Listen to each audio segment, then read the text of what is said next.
Ei galera, tudo bem com vocês? Meu nome é Wilson. Eu sou Juliana e esse é o Passagem para 4. E no vídeo de hoje a gente vai falar para vocês sobre o nosso segundo ano aqui nos Estados Unidos. Vamos fazer uma breve retrospectiva, porque eu acho que vocês podem voltar nos vídeos desse ano, vai ter mais detalhes sobre isso que a gente vai falar aqui.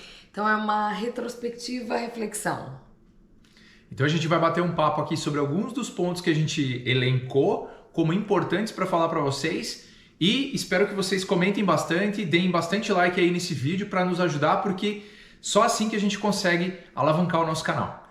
E assim, gente, acho que é importante a gente falar isso pensando em algumas mensagens que a gente recebeu aqui ao longo do tempo. O objetivo desse canal não é que a gente vire YouTube de sucesso, tá? Lógico que a gente quer que essa mensagem chegue para mais gente, porque afinal de contas a gente tá gastando tempo para fazer isso. É porque a gente acha importante, né, que as mensagens que a gente traz sirva para alguém, né? Seja uma mensagem que ajude alguém nessa jornada. Mas o objetivo desse canal não é virar o youtuber de sucesso. Então, assim, eu acho que é importante a gente reafirmar que a gente sempre traz aqui a nossa verdade, né? A verdade do que a gente viveu, da nossa experiência, que não necessariamente é a experiência de todo mundo, mas que a gente sempre traz para esse canal assim. O objetivo é compartilhar nossa experiência para que outras pessoas que, como a gente estava há 3 anos atrás planejando vir, a gente queria ouvir experiência de outras pessoas que já tinham passado por essas fases, que a nossa experiência possa contribuir para outras pessoas que estão planejando vir e que vão passar por algumas dessas fases que a gente passou aqui nesse segundo ano. Então a gente fez uma listinha. Só complementando, é nada mais, nada menos do que o repasse dos nossos aprendizados. Tudo aquilo que a gente vem vivenciando aqui, aprendendo e tentando encurtar o caminho para você que está aí do outro lado. Então a gente fez uma listinha, a gente tentou assim dessa vez não deixar de ser espontâneo, então a gente não escreveu roteiro, mas a gente fez uma listinha assim, como exercício do que a gente ia contar para vocês, né? Antes disso, se você não viu o vídeo do primeiro ano, tem o vídeo do primeiro ano aqui no canal, vou deixar no card aqui em cima e também na descrição do vídeo. Então vamos lá. E se você viu o vídeo do primeiro ano e quer assistir de novo, eu acho que vale a pena. Porque dá pra vocês terem uma ideia de como essas coisas vão mudando ao longo do tempo que a gente tá vivendo fora, né? Os problemas não é que acabam, não é que diminuem ou aumentam, mas eles se tornam outros, como todo problema da vida, quando você tá numa fase diferente, tem problemas e benefícios diferentes nessa jornada, né? Então, vamos lá. Primeiro assunto que tá aqui, casa. Então, Eu ainda não tô bem resolvida com esse assunto, tá? casa foi um dilema, ainda está sendo um dilema pra gente, porque nós, quando chegamos, alugamos uma casa, né? Uma casa muito boa em Winter Garden. Vocês já viram alguns dos vídeos que nós fizemos lá, estão disponíveis aqui no canal. E a gente ficou um bom tempo nessa casa, mas nós tivemos que... Quase 2 anos, né? Mas nós tivemos que mudar em função de que o proprietário da casa pediu a casa de volta. Então nós tivemos que sair da casa, né, com um prazo bem curto. Foi super difícil encontrar uma outra casa, porque daí entrou toda a história da aplicação de novo, do depósito de segurança, enfim. Não é que foi difícil. Na verdade, assim, a gente achou a casa muito rápido, se a gente pensar, né? A gente visitou, acho que 3 ou 4 casas e já fechou. Porque a gente já tinha, nesse segundo ano, muito mais clareza de onde a gente queria morar. Sim, e a gente conhecia os trâmites também. Exatamente. A gente sabia como funcionava o processo de aplicação, o que você precisava providenciar. Então a gente já tinha essa experiência da primeira casa que nós tínhamos alugado. Então isso facilitou o processo. Um pouco mais de segurança também, né? Sim. De fazer as coisas. Mas eu acho que o que fez o tempo ser mais curto, o que fez o processo ser menos doloroso foi que a gente já tinha passado por ele. Mas o que fez o processo ser mais curto é que a gente tinha muita clareza de onde a gente queria morar. Porque quando a gente chega, a gente tem uma ideia de onde vai ser bom morar, mas a gente nunca viveu num lugar. Então a gente não sabe as distâncias, as lógicas, como é que o transporte funciona. Então o que eu acho que fez a busca ser mais rápida foi que a gente tinha muito mais clareza de onde a gente precisava morar com a vida que a gente leva, né? Então isso a gente vai acabar misturando os assuntos porque eles são interconectados, né? Então assim, as meninas mudaram de escola. A gente queria, desde que a gente veio, que elas estudassem numa escola Montessori. E no primeiro ano a gente não conseguiu. E aí agora, no segundo ano, né, a Isa, pro segundo ano, né, de escola aqui. A Isa já conseguiu e a Luísa conseguiu no segundo... Na virada do ano. Na virada de ano ela conseguiu também. Em janeiro. Ela começou em janeiro. Então a aula começa em julho, a Isadora começou em julho e a Luísa só começou em janeiro. E nesse meio tempo a gente começou a, primeiro, né, levar a Isadora numa escola e Luísa na outra, que era pertinho da nossa casa anterior, e depois ter que levar as duas pra escola, que era numa escola super longe da casa onde a gente morava, né? 30, 40 minutos às vezes. Então a gente começou a gastar tipo 1 hora e meia de trânsito quase todos os dias só para levar na escola. Fora as outras coisas da nossa necessidade de vida, mas só para levar na escola diariamente foi isso. E a gente chegou à conclusão que a gente queria morar mais perto da escola. Então eu acho que a mudança de casa, e voltando para a história da casa, a mudança de casa ela já ia acontecer de qualquer jeito, já estava chegando no 2º ano de contrato, a gente já estava pensando que quando desse 2º ano de contrato a gente já iria morar em outro lugar e a gente queria comprar uma casa também. Primeiro a gente começou a ideia de comprar uma casa pra gente morar, depois essa ideia mudou um pouco, virou uma casa para investimento, né?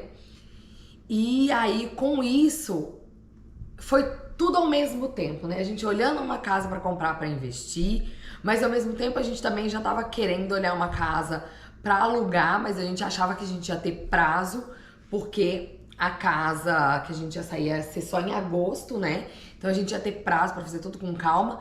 No final, o dono da casa pediu a casa antes, ele queria mudar em maio. E aí vinha a questão da minha prova do Compus Exame, que eu vou falar mais detalhes depois. Mas tudo isso acelerou o prazo. Então em 1 mês a gente teve que tentar comprar uma casa que não deu certo, que era a casa de investimento, olhar uma casa para morar, achar essa casa para morar e fazer a mudança em 2 semanas. Então e corrigir os problemas da casa que a gente tava deixando também nesse meio tempo. Então foi um turbilhão de coisa. E qual que é o aprendizado para mim desse processo? Aqui, quando chega essa época de maio a agosto, as pessoas estão fazendo essas mudanças porque as crianças estão mudando de escola. Muita gente, a criança está saindo do elementary school pro middle school. E aí a escola muda e às vezes as pessoas querem mudar de região por conta disso. Então é uma época que é muito conturbada nos Estados Unidos, essa coisa da mudança. A gente ainda, eu acho que pegou o início dela, que foi bem melhor dessa vez, que foi em maio, porque quando a gente chegou foi em julho, foi no auge, né? Sim. E agora a gente pegou em maio, então foi bem melhor. Mas mesmo assim a gente já viu o mercado mais movimentado. Mais movimentado ali se aquecendo, porque a gente estava acompanhando já desde janeiro, Sim. né? Então a gente já tinha uma noção de mercado e já estava acompanhando desde janeiro, mas aí foi um turbilhão de coisa. Mas a gente achou a casa em 3 dias, por quê? Porque a gente já sabia como é que era, a gente já marcou, visitou, colocou a aplicação na que a gente queria e deu certo. Então foi bem rápido. E ainda conseguimos negociar o preço, baixar um pouquinho o valor. Conseguimos? Sim. Nessa? Ah, é verdade! Nossa, foi tanta coisa, meu Deus. Nos últimos 6 meses a gente fez tanta coisa. Na verdade no último ano, desde o último vídeo pra cá, foi tanta coisa que aconteceu, gente, que assim, fica impossível a gente relatar pra vocês aqui tudo, né? Então tem que a gente voltar nos vídeos tem que voltar nos vídeos e mesmo assim a gente não contou tudo que aconteceu, né? Porque uma coisa que a gente quer deixar bem claro pra vocês é que a gente tá vivendo a vida real, sabe? A gente vem e mostra pra vocês aquilo que é real, as coisas que dão certo, as coisas que não dão certo.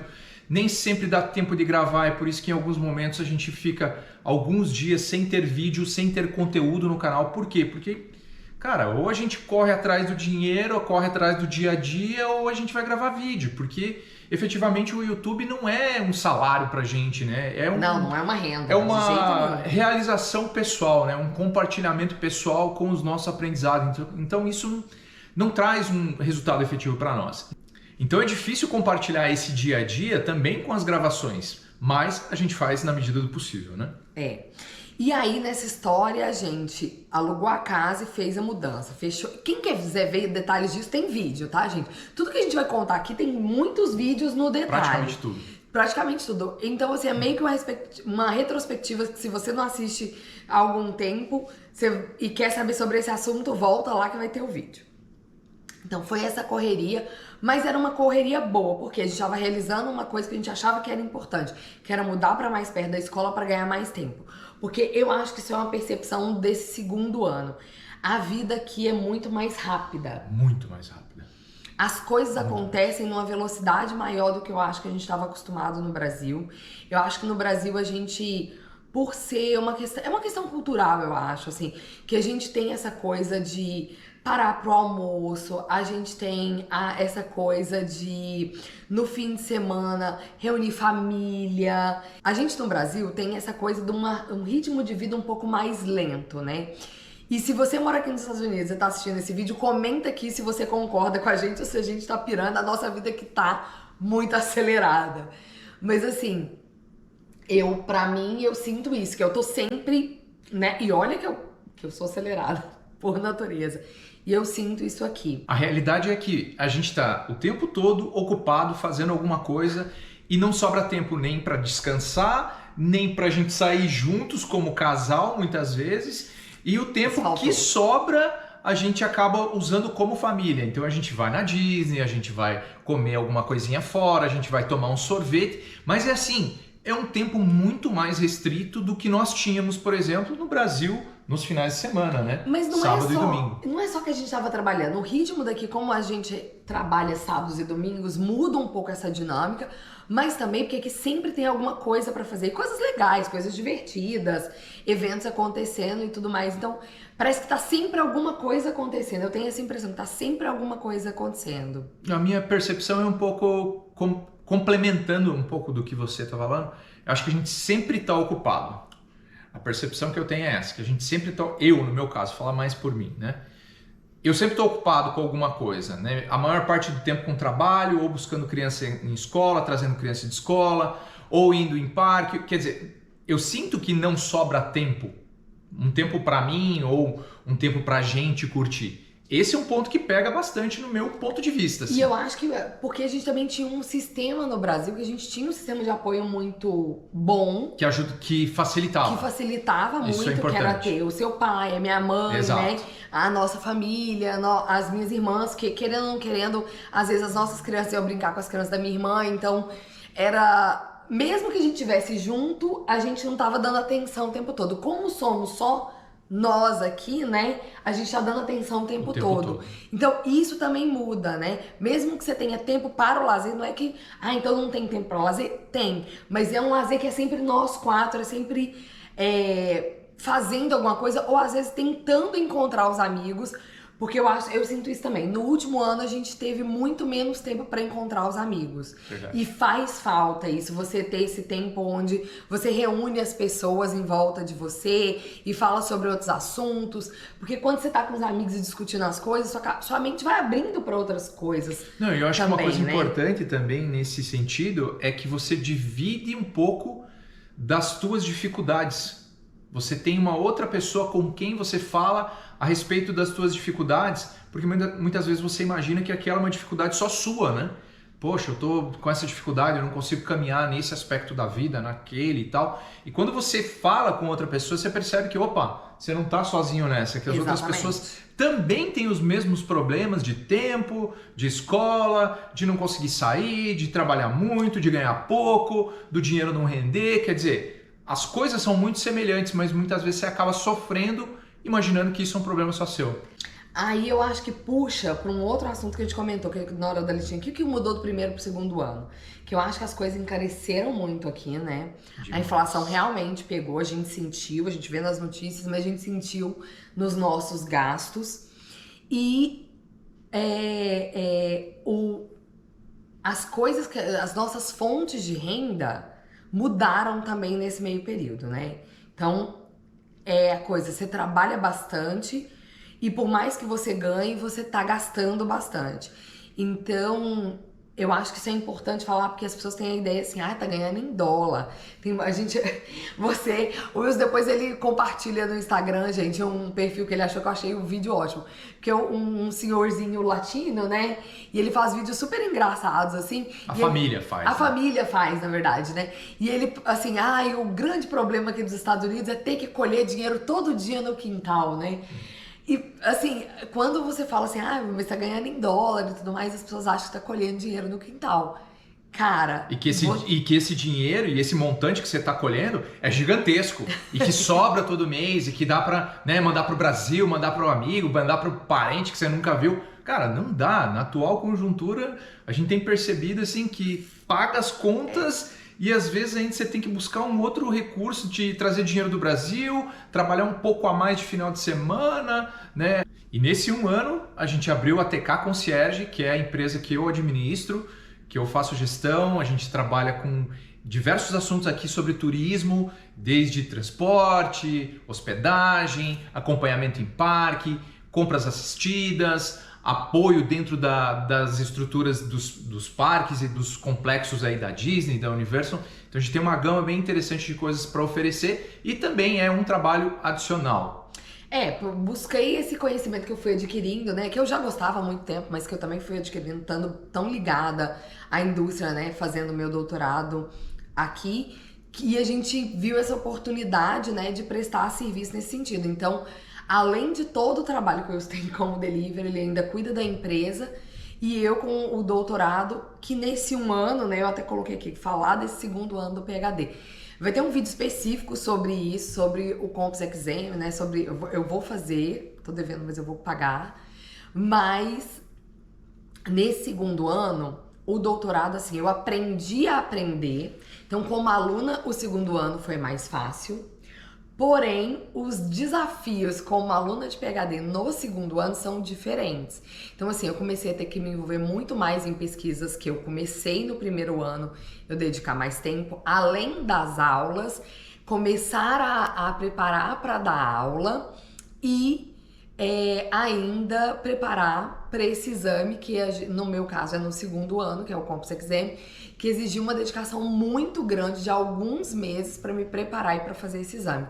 E mais do que a dedicação de estudo, uma pressão psicológica que, assim, eu senti. Eu posso dizer assim, foi a coisa mais difícil que eu já fiz da minha vida em termos profissionais, né? Foi esse exame e essa preparação para esse exame foi muito complexo. Mas não conta tudo não, você vai falar num vídeo específico sobre isso. Tem que entrar no detalhe esse negócio, né?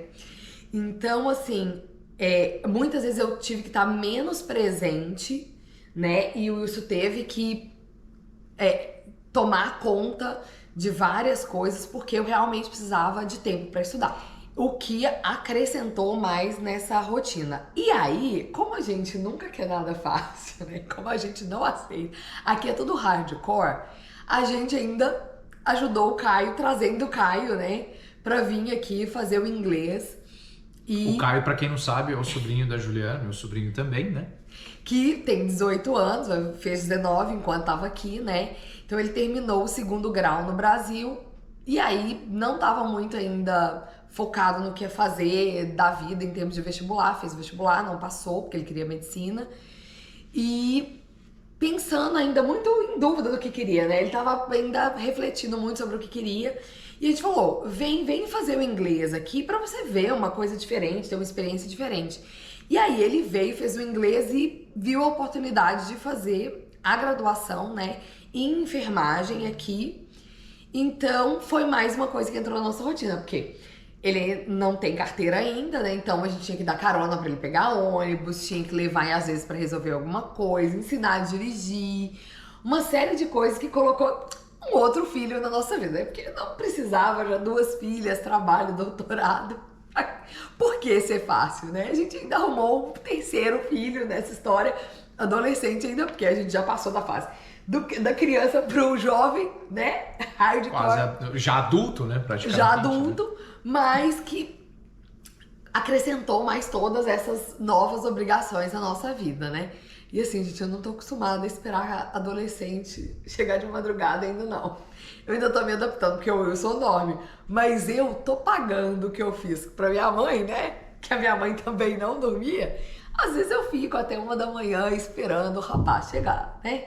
Mas isso é assunto para outro vídeo, para quem tem filho adolescente. Depois eu vou me inserir nessa vida de filho adolescente, porque eu tô aprendendo meio na marra, né? 2 pontos sobre esse assunto. Tem vídeo do Caio aqui falando sobre a experiência dele de estudar inglês no Valencia College. E a gente está devendo um vídeo dele dessa etapa, essa nova etapa da vida dele, essa transição para a vida universitária aqui nos Estados Unidos, que é outro assunto bem legal e vai ter vídeo sobre isso. Vai.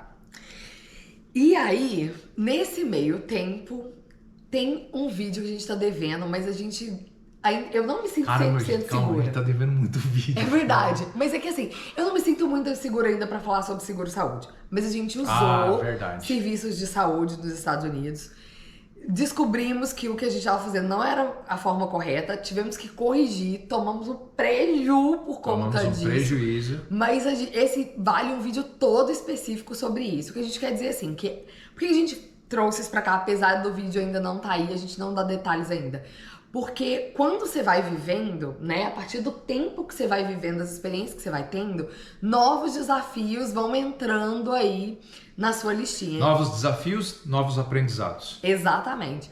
E nesse segundo ano teve isso, de usar serviço de saúde, né, e aprender um pouco disso, errando, acertando, ouvindo o conselho das pessoas e não sendo tão legal assim, e tendo que pagar o preço por conta disso. Mas assim, esses aprendizados, né, que a gente tá tendo, que só foram, no primeiro ano não rolaram, graças a Deus, né? Rolaram outros, né? Ou rolaram outros, não precisava tudo de uma vez também, calma. Mas no segundo a gente já teve. De fazer imposto de renda errado e receber cartinha do IRS, né? Então assim, nós dois recebemos, né? É verdade. Você com tudo.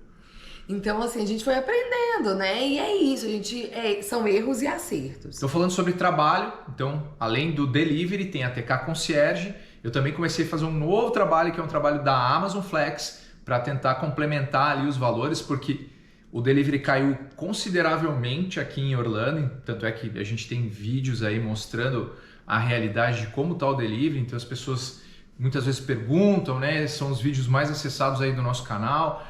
As pessoas têm a expectativa de que só fazer o delivery vai resolver o problema, e muitas vezes não é o suficiente, você tem que buscar algumas outras alternativas complementares, mas infelizmente teve uma queda bem considerável. E eu acho importante fazer essa reflexão sobre o delivery aqui. Eu vou colocar meu ponto de vista de quem não está trabalhando, quem está só olhando, mas a gente já conversou sobre isso, né? O problema do delivery, o problema de qualquer trabalho que não é assalariado é a instabilidade. Você não sabe quanto vai vir no final do mês. Mas isso é pro grande empresário, pro pequeno empresário, pro profissional liberal, é para todo mundo que trabalha com um trabalho que não é fixo, né? Que não tem um salário ali garantido no final do mês, né? Que tem renda variável. Qual que é a parte boa? Você tem flexibilidade. Qual que é a parte ruim? Você não tem previsibilidade. Só que quando você é empresário, a gente vê isso na TK Concierge, né? Você lida com isso na TK Concierge também, né? Quando você é empresário, tem esse negócio, você tem formas de tentar fazer o negócio ganhar mais, né? Você pode flexibilizar preço, fazer promoção, buscar clientes em outras fontes. Você tem como gerir de alguma maneira a demanda. No delivery não existe isso. É um ganho que ele é um pouco passivo nesse sentido, né? Porque você depende da ordem vir, né? E aí eu acho que vale a pena você compartilhar aquela visão que você tem da coisa do pegar qualquer ordem versus quanto você gasta para rodar e teu tempo. Tem muito disso, né? A gente percebe, convivendo com outros drivers, que existem estratégias diferentes que cada um acaba adotando. Tem principalmente um público que pega qualquer ordem. Então o valor que bate ali, ele pega, o importante é ele não ficar parado. E com isso, muitas vezes a pessoa acaba não calculando os seus custos, né? Ela não calcula o imposto, ela não calcula a gasolina, ela não calcula um monte de coisa e simplesmente vai pegando ordem, rodando e entregando. E tem um outro público que seleciona mais as ordens. Como o volume de ordens diminuiu, o que acontece? Essas pessoas que selecionavam mais começaram também a pegar ordens um pouco piores, né, para serem feitas.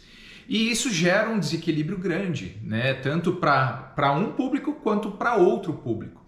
E além de tudo isso, teve um volume de novos drivers absurdo. Muitos novos drivers começaram a rodar, a gente percebe pelas regiões que circula, novas carinhas ali aparecendo, né? E um detalhe que me chamou muito a atenção ultimamente é a quantidade de americanos fazendo, que era algo que no começo do delivery você via um ou outro, agora você já vê uma quantidade bem maior.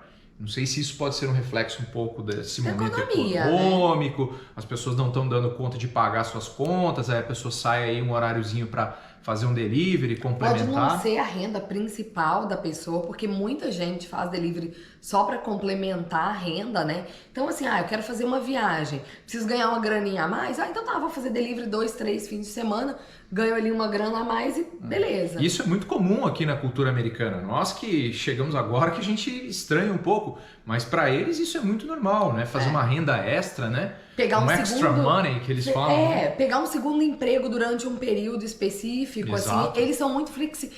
Como a legislação trabalhista é muito flexível, eles são muito flexíveis, eles crescem aprendendo isso, né? Então, assim, a gente vê os adolescentes. Chega no verão. Férias escolares. Verão, a adolescente. quantidade de drivers adolescente aumenta muito, porque os pais falam, não, vai lá ganhar um dinheiro, você tem que começar a trabalhar, pagar aí. Você não tá na escola. Você não tá na escola, você tá com tempo livre, vai lá fazer delivery. Vai trabalhar em um meio período no McDonald's ou qualquer rede de fast food. Então a gente nota que no verão as caras das pessoas trabalhando tanto nas empresas, né, nos negócios, né, quanto você notou no delivery muda, né? Então isso é muito cultural e a gente foi aprendendo isso como? Passando 1, 2 vezes pra gente aprender. Então assim, é uma curva de aprendizado, né? Tem coisas que a gente já acha que nem é importante mais falar, porque a gente já colocou na nossa rotina. E outras que pra gente é novidade, porque é a primeira vez que a gente tá passando. Eu acho que o maior aprendizado desse segundo ano é que é uma curva de aprendizagem, né? No primeiro ano você vai aprender o básico, vai se bater, vai sofrer ali naqueles primeiros meses, depois você começa a entrar numa estabilidade, mas ao mesmo tempo outros problemas vão aparecendo, outras questões da vida vão se colocando e aí tem novos aprendizados e novas soluções que você tem que buscar. Não, e até hoje a gente sofre com coisas novas que aparecem, né? Por exemplo, a Juliana teve um acidente de trânsito aqui. Foi a primeira vez. Foi a primeira vez. Graças a Deus. Graças a Deus não aconteceu nada, nem com ela, nem com a pessoa, mas já foi um novo aprendizado. Eu tive um colega também que se acidentou de trânsito e não estava com dificuldade no inglês, pediu minha ajuda, eu também fui lá, tentei entender como era a dinâmica, aprender o processo e a gente vai mostrar também para vocês num vídeo, só que a gente gosta de trazer a informação correta. Depois que as coisas estão concluídas, Concluídas. né? Como não concluiu, a gente não trouxe ainda, mas vai ter vídeo sobre isso também. Então, assim, tem muita coisa que acontece e que a gente às vezes fala rapidinho no Instagram. Então, se você não segue a gente no Instagram, fala lá. Embaixo, porque a gente só traz pro vídeo quando a gente tem um aprendizado pra trocar, né? A gente não faz vlog, né? A gente não tem tempo, nem consegue, nem quer fazer vlog, não é essa a ideia. A ideia é mostrar pra vocês um pouco das nossas experiências. E aí também tem muito vídeo aqui no canal que a gente quer trazer a parte leve, a parte boa, né? Também, né? As conquistas, né? Porque assim, nesse meio tempo teve coisa difícil, teve aprendizado, mas teve bastante Teve muita coisa legal. Né? A gente tá numa casa que a gente gosta muito, que é uma casa mais nova, que a gente escolheu e ficou muito satisfeito de se mudar pra cá, não só pela localização, porque é mais perto pra gente, pro nosso dia a dia, mas porque é uma casa mais nova, então a gente teve já a condição de dar esse passo a mais aí pra ficar mais confortável pra gente. A gente viajou bastante, né? A gente fez uma viagem muito legal com a minha mãe aqui, que pra mim foi incrível poder compartilhar isso com ela. Então a gente fez uma viagem de carro muito legal, passando por quantas cidades? 5 estados. 5 estados, várias tem vídeo cidades. aqui no canal. Tem vídeo no canal, corre lá pra ver. Porque a gente foi ver as coisas do Elvis, a gente foi a Nashville, a gente foi pro Tennessee. A gente conheceu gente que começou a seguir a gente pelo YouTube, pelo Instagram. E a gente foi conhecer. Então, a gente conheceu várias pessoas, na verdade, que a gente só conhecia online, né? E trouxe essas pessoas pra nossa vida. Então tem vídeo aqui com muita gente legal, corre pra assistir. Como é que é essa coisa de estar no Instagram e estar no YouTube trouxe pra vida da gente também, né? E também fizemos o cruzeiro da Disney, que foi sensacional. Mas foi um problema. Criamos um novo problema. Criamos um problema bom, porque elas agora só falam em cruzeiro da Disney, gente.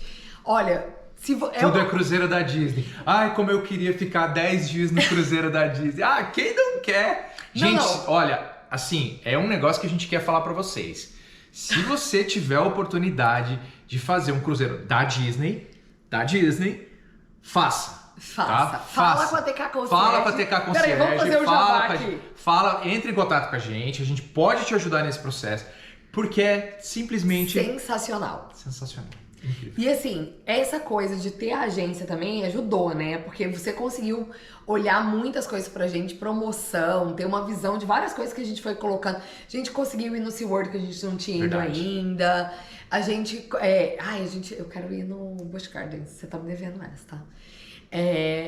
Então a gente teve muita oportunidade até de viajar pro Tennessee, né?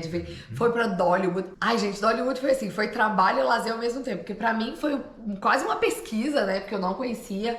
E é um parque diferente, né? Bem local. Mas também foi uma delícia de viagem, foi incrível, foi muito bom. Chamamos a galerinha aqui só pra terminar o vídeo, né? Porque esses 2 anos foram, assim, intensos, mas foram muito bons, de muito aprendizado, de muita novidade. E a gente espera que os próximos 2, né? Porque ainda tem mais 2 nessa jornada, sejam tão bons quanto que vocês acompanham aqui com a gente. Então, é isso. Tchau! Tchau, pessoal. Até a próxima.